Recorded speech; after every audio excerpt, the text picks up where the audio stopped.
As of mid-February 2026, the City of Toronto has begun rolling out what it is calling Enhanced Transit Signal Priority along the full 18-kilometer corridor of the Eglinton LRT. Mayor Olivia Chow announced that this first phase of upgrades is being activated in the coming weeks, with the goal of improving travel times and reducing bunching on the surface portions of the line.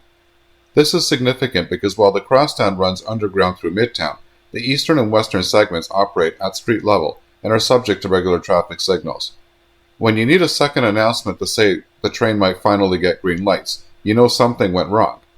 We spent billions on the crosstown, but apparently the real scarce resource in Toronto is a green light. The enhanced system includes two main tools: green light extensions, which hold a green light slightly longer to allow an approaching LRT vehicle to clear an intersection, and phase reordering, which can move the LRT ahead of certain turning movements when safe to do so. However, the city has confirmed that it is not currently implementing red light truncation, meaning the system will not aggressively cut short a red phase to immediately give the train a green light. In other words, this is priority, but it is not an absolute priority. Earlier discussions suggested that full optimization of signal priority might not be in place until later in 2026, and initial service schedules appear to have factored in expected signal delays. That's part of why this rollout matters. Without strong signal priority, even a modern LRT can see its average speeds reduced significantly by intersections.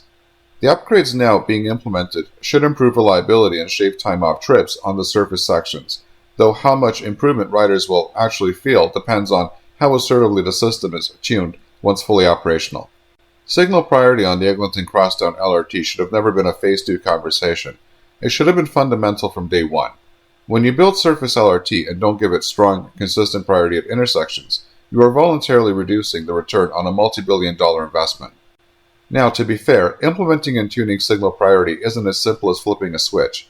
You have to coordinate dozens of intersections, account for emergency vehicles, pedestrian cycles, turning movements, and traffic spillback. If you give absolute priority without careful modeling, you can gridlock cross streets or create safety risks. So technically, I understand why cities roll it out gradually and refine it with real-world data. But here's where my opinion sharpens.